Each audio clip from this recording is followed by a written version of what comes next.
I am letting go of this intense desire that I have within myself to add more and more and more and more and become better and better and better. And I am committed to getting really good at making an impact and showing up as the leader who I want to be with the exact skill set I have right in this moment, because that skill set is more than enough to help me make my professional goals and dreams a reality. Welcome to The Art of Speaking Up, a podcast that helps professional women access the limitless potential that lies within them.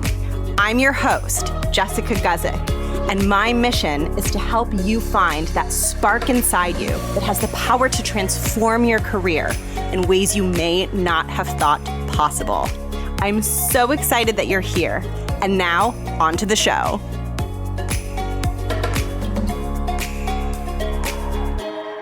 Welcome to the podcast. Thank you so much for tuning in and being here. I'm Jess. I am a New York Times featured podcaster, and I am also a career coach for ambitious women who work in a corporate or 9-to-5 type of role.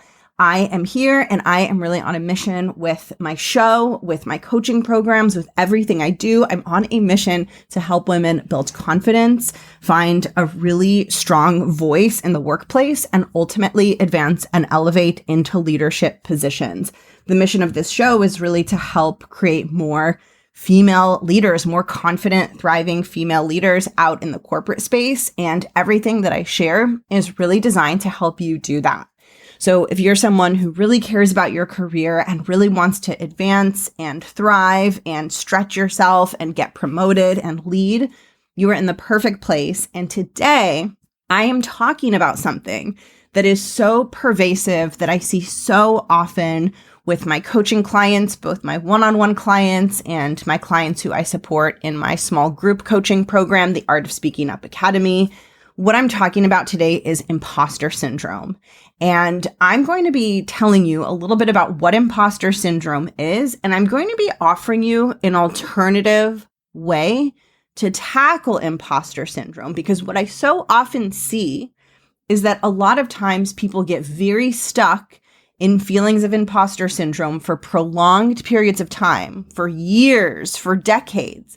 And part of the reason that that happens is because they're approaching imposter syndrome and they're trying to solve imposter syndrome in a way that's actually making the imposter syndrome bigger and more prevalent.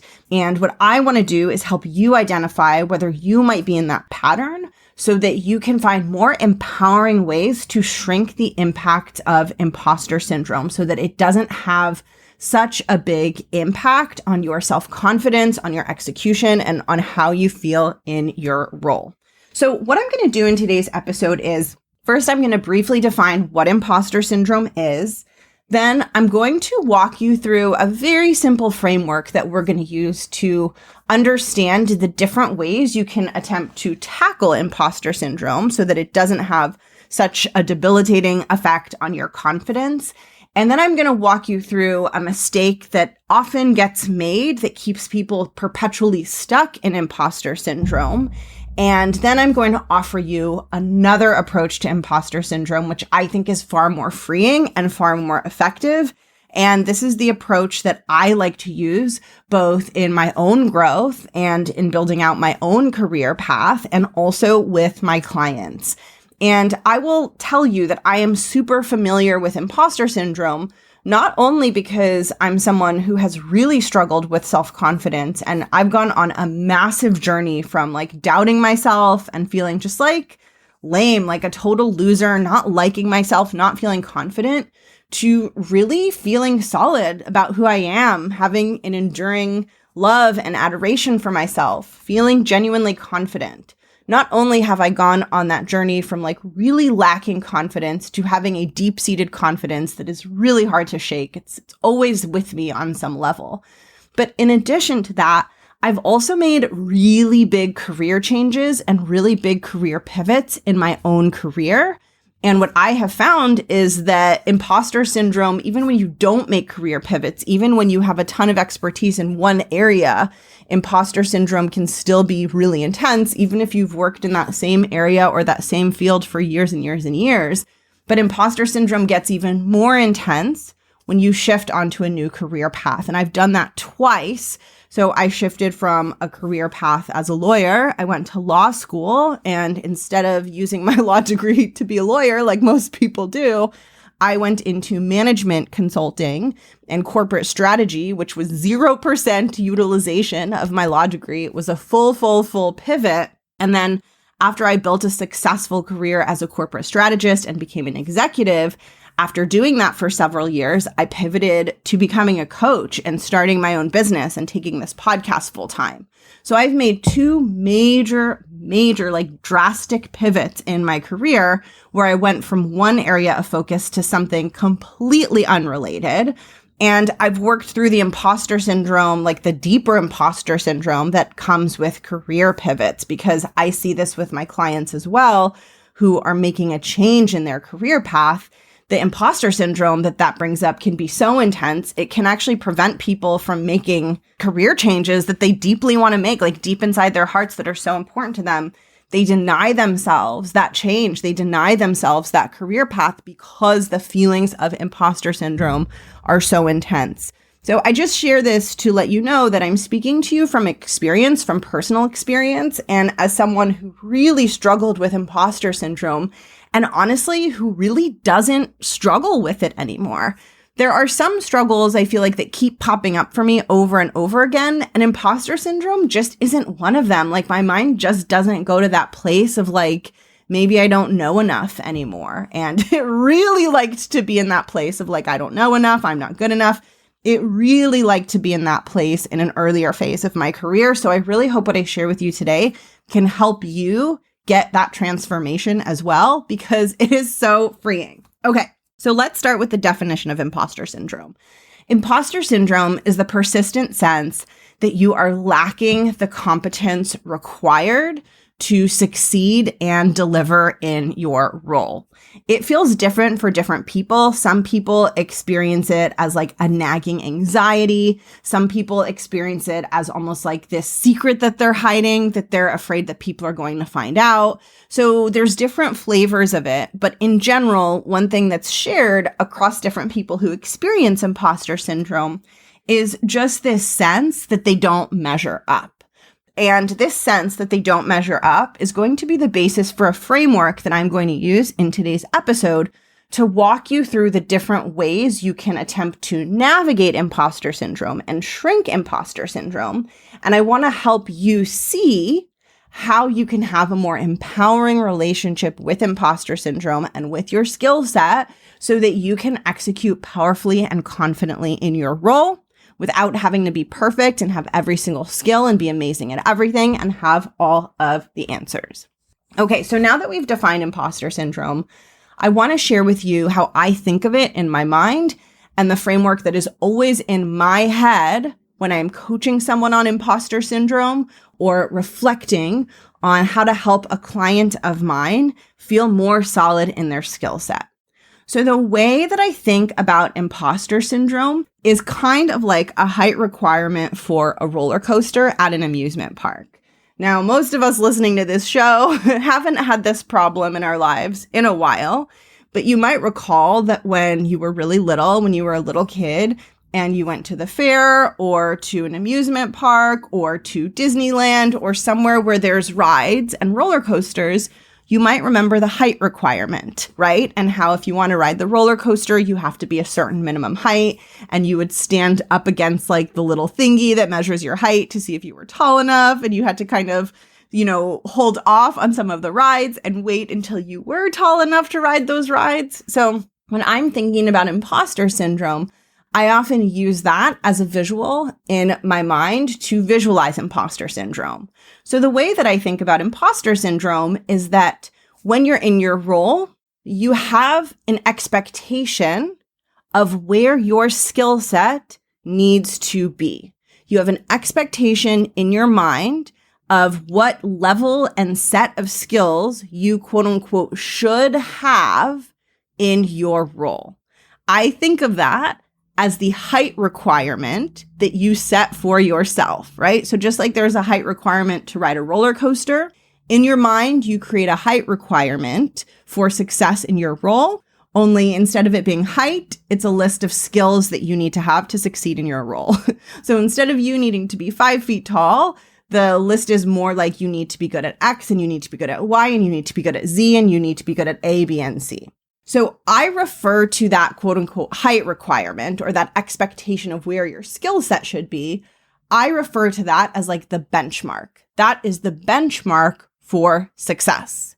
So imposter syndrome happens when you are not quote unquote tall enough to ride the ride. You are not tall enough to ride the ride of success. In other words, the benchmark that you have set for yourself that you believe contains the criteria for successful execution in your role is too high and you do not measure up to it. You are too short to ride the roller coaster. So you do not meet the benchmark that is set in your mind. Now, the reason that I like this framework so much is because it highlights something about imposter syndrome that most people don't initially see. What it highlights about imposter syndrome is that there are 2 ways that we can go about solving imposter syndrome. If you have a benchmark or a height requirement, and you do not meet that height requirement, you do not meet that benchmark, there's a gap, right? There's a gap between your skill set, there's a gap between your height, and where you need to be to meet the benchmark. There are 2 ways to close that gap. And typically, most people and most human brains will focus first on the most obvious way to close the gap, which is to get taller, to get tall enough to ride the ride. So in the case of imposter syndrome, if there's a gap between the benchmark of the skills I need to have and how good at things I think I need to be to succeed in my job, if there's a gap between that and my actual skill set, what most people will default to quickly as a solution is I need to expand my skill set. I need to gain more skills. I need to get better at all of these things, and then I will meet the benchmark. And this is how most people tackle imposter syndrome. They have a benchmark in their minds for who they need to be, because if there's not a benchmark, you can't fall short, right? It's not possible to feel inadequate, to feel like you're falling short, unless there is some deeper expectation of who you think you need to be. So you have some benchmark, some high expectation, some high standard of who you think you need to be to succeed in your role. You don't measure up to that standard. You are not tall enough to ride the roller coaster. So you focus on getting taller. You focus on building more skills to close that gap. Now, this is not the only way to close that gap and to ride the roller coaster. And in fact, it is not the best way to close the gap. And it is the reason why so many people stay stuck in imposter syndrome. Because what I have found is that as people get taller, quote unquote, and as they expand their skill set, they raise the height requirement for the roller coaster. They raise their expectation of who they need to be in their role. In other words, people will often say, I am missing all of these skills. I need to acquire these skills in order to hit this benchmark of who I think I need to be successful in this role. And they go out and acquire those skills, but then they still don't feel good enough. They still have imposter syndrome. And it's because they've now identified more skills, right? More things that they can get good at that they weren't aware of before. So it's as if there's a little kid at an amusement park, and that little kid is not tall enough to ride the roller coaster. And the ride operator says to the little kid, like, hey kid, you're not tall enough, but you only have 1 inch left. And then when you grow 1 inch, you can come back and ride the roller coaster. And the little kid is so excited. And they're like, okay, it's disappointing that I can't ride the roller coaster today, but it's only 1 inch. I'm growing really quickly. In a few months, I'm going to come back to the amusement park with my family, and I'm going to be able to ride the roller coaster. And so the kid measures his or her height every single day, and the kid has grown an inch, and they're officially tall enough to ride the roller coaster. And they come back to the amusement park, and they wait in line, and they get to the front of the line, and the ride attendant says, "Oh, I'm sorry, you can't ride the roller coaster." And the kid says, "But why? Like, I grew an inch, I'm now tall enough." And the ride attendant says, "Well, I want this ride to be extra safe. I want there to be no risk. I really want to make sure 100% you won't fall out of the roller coaster cart. So now the height requirement is this height." And the kid is super disappointed and super frustrated because that change that happened wasn't enough to solve the problem. And this is the cycle that we get ourselves in with imposter syndrome. We set this benchmark, we fall short of the benchmark, we increase our skill set, yet we don't experience that sense of satisfaction of closing the gap, because what we often do is we continue to raise the benchmark. So instead of the gap closing and us feeling more competent and confident and us feeling like, oh, I am building the skills, I am getting better, I am seeing that I'm evolving and improving and getting stronger in my job, instead of that happening, what happens is we raise the benchmark. And we're not even always doing this consciously, right? It's not like we consciously say, oh, I want to sabotage myself and make my own life a living hell. So therefore, I'm going to set these insanely high standards for myself that are really hard to meet. And then when I do meet them, I'm going to raise the standard so I can continue to beat myself up for not being good enough. I don't think that we consciously do that to ourselves, but I do think that we unconsciously do that to ourselves. It's a mechanism that plays out that we don't even realize is happening, but the good news is it's a mechanism you can change. And that brings me to the second way of tackling imposter syndrome, which I have found to be far more empowering and effective. So, if there is a gap between your skill set and the benchmark that you think is where you need to be in order to be successful in your role, you have two options for how you can close that gap. The first option is you can increase your skill set, but the second option, and I would argue the better option, is that you can lower the benchmark. So this would be equivalent to the roller coaster being like, you actually don't need to be 7 feet to ride this roller coaster. Like 5 feet, 6 inches is totally fine. Or whatever the height requirement would be, right? 5 feet, 6 inches seems like a really tall height requirement for a roller coaster. But we have more options, right? We can meet the benchmark by lowering the benchmark. And what I have found is that often, and this is something that I do as well. This is a trap that I fall into so often, and I catch myself and I try to snap myself out of this as often as I can.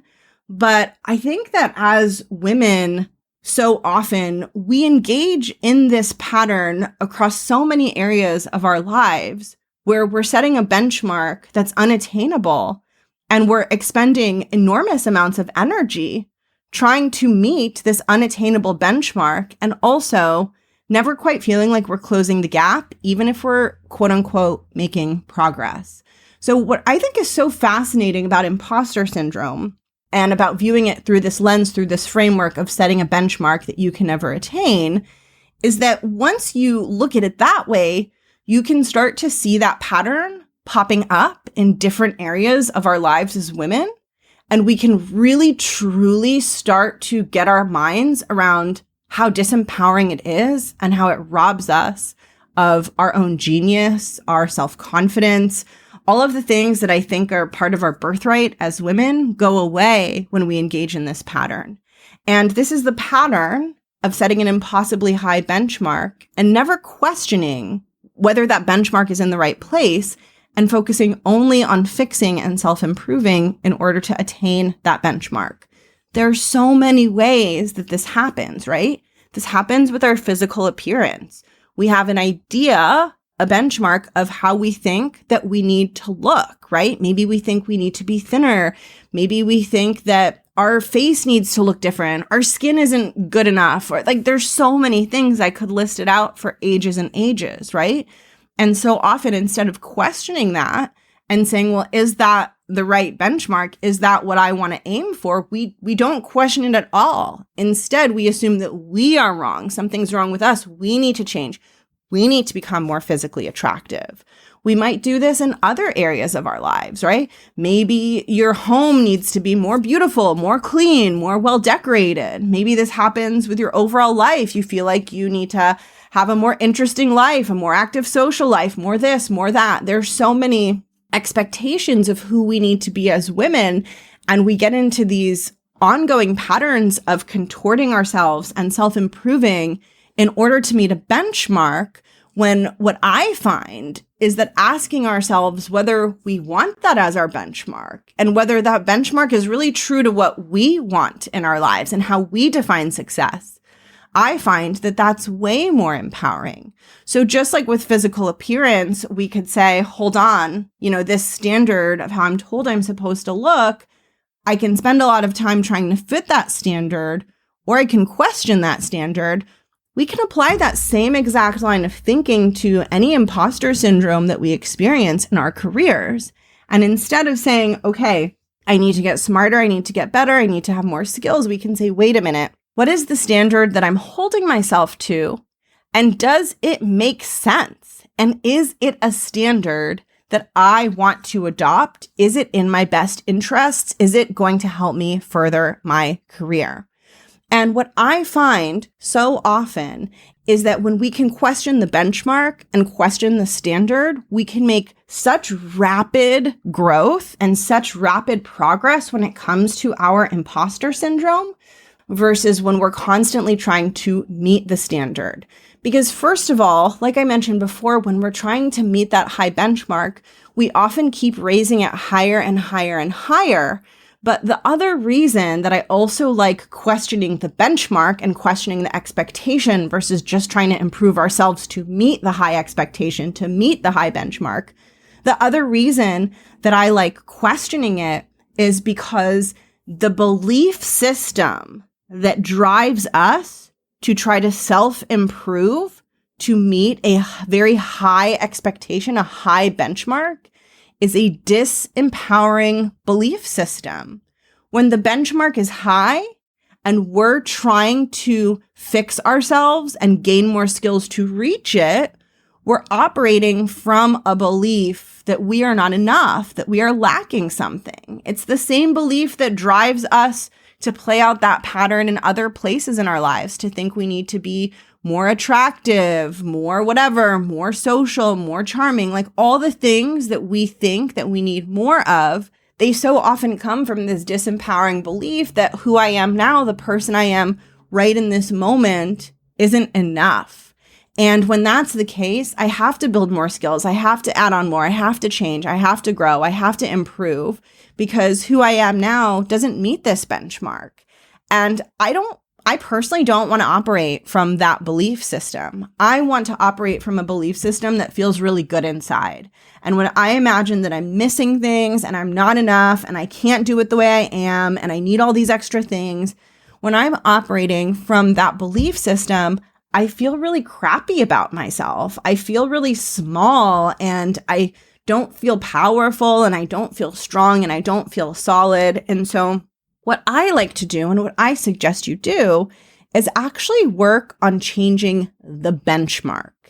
And what's interesting is that I'm not going to use the term lower the benchmark because lowering the benchmark, the word lowering has a negative connotation, kind of a negative feel to it. And I think that when we question the perfectionist benchmark, even if we're technically quote unquote lowering it, I think what we're really doing is we're raising our standards. We're making our standards for ourselves and how we treat ourselves higher. So even though the benchmark is going down, the standard for how we relate to ourselves is going up. Because what we're saying is I refuse to expect perfection of myself. I refuse to hold myself to standards that I don't hold other people to. I refuse to not acknowledge the gifts and talents that I already bring. I refuse to believe that I am inherently missing something that other people have.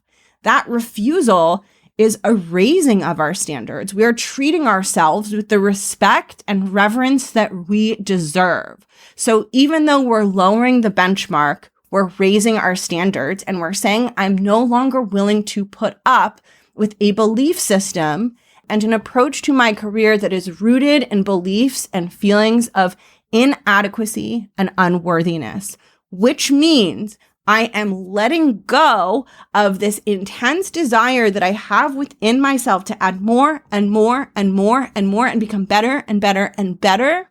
And I am committed to getting really good at making an impact and showing up as the leader who I want to be with the exact skill set I have right in this moment, because that skill set is more than enough to help me make my professional goals and dreams a reality. This perspective is so much more empowering. It feels so much better. And the irony is, like, the wild thing about it is that it leads to better performance. It leads you to actually do more in your role, because when you feel the powerful, confident feeling that comes from that perspective, you show up bigger, you show up stronger, you have bigger impact with lesser effort because you feel on fire and you feel so solid inside. Now, I want to highlight that this doesn't mean that skills don't matter, and this doesn't mean that you never want to enhance your skill set, but you want to do it from a place of feeling like a badass and feeling really confident and feeling really awesome about yourself versus from a place of feeling inadequate. Because it's very different to say, I'm confident, I can do this, I can make things happen, and I want to learn this new skill. That's a very, very different energy, a very different state to be in than thinking, if I don't learn this new skill, I am doomed because I am not good enough.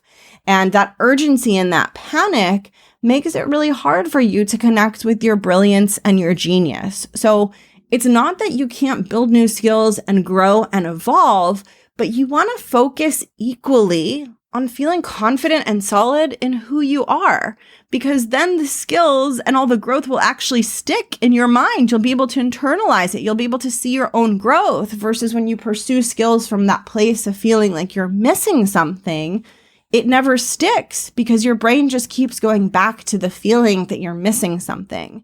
So it's just so important, so important to work on moving the benchmark to a place that feels empowering and work on liking, loving, being really into and obsessed with your current skill set and all that it can do. And the truth is, what is so helpful for you to understand, especially if you're listening to this and you're thinking, okay, I like this idea, Jess, but like, also, what if I really am not good at certain things that other people are good at? I just want to point out to you that being good at everything isn't how you advance in a company.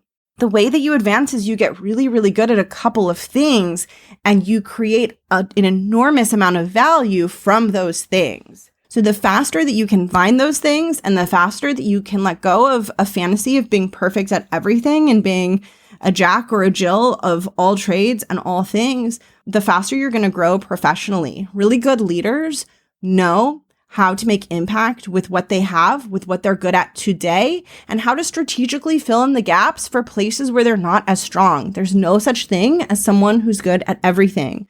The people who are succeeding, they're not succeeding because they're good at everything or because they're trying to be good at everything. They're succeeding because they're not trying to be good at everything. There's so much more success available when you think you're a badass just as you are. I promise you, if you can snap into that feeling and get good at building that capability within yourself, you will be so much more effective than if you build every single skill in the entire world, but never have that deeper, more enduring confidence to back it up. So I hope this is good news because it means that if you're in a cycle of trying to self-improve and it doesn't feel like it's getting anywhere and it doesn't feel like your imposter syndrome is going away, you're not doomed forever. You have to just give up your commitment to wanting to meet this higher bar. And instead, I recommend you focus on questioning the standard you've set for yourself and focus on being able to find confidence in your ability to drive impact with the skill set that you have now. So in the amusement park analogy, Instead of going to the amusement park and getting really upset because you're too short to ride 7 of the roller coasters, it's the equivalent to going to the amusement park and being like, you know what? I'm going to have the best damn day at this amusement park. I'm going to have more fun than even the tallest person at this park, and making that happen for yourself. That's what you want to do with imposter syndrome. Thank you so much for tuning into today's episode. If you found this helpful, and if you want to go deeper into dismantling your imposter syndrome and lowering the benchmark and growing your confidence, I have a free video course I created. It's called 3 Steps to Tackling Imposter Syndrome. And it walks you through this process in detail and gives you specific action steps so that you can take your process deeper and grow that internal sense of self-trust and self-confidence. This free course is one of the many free courses that I include in my free resource library, which is a one-stop shop for all of my free courses, ebooks, and workbooks. If you would like to take this free course, 3 Steps to Tackling Imposter Syndrome, as well as just get access to my entire free resource library, all you have to do is click the link in the show notes or go to jessguzikcoaching.com/free resources. And at the very top of that page, the first button you will see is a button that gets you access to my free resource library, where you will find the course on imposter syndrome that'll help you take this deeper. That is jessguzikcoaching.com/free resources. And I will also include the link in the show notes. Thank you so much for being here. Thank you for tuning in. If you had any light bulb moments or epiphanies in this episode, please let me know. I will drop my contact information in the show notes. I love to hear from you. It really, really makes my day. So thank you so much for being here, and I'll catch you in the next one. Bye.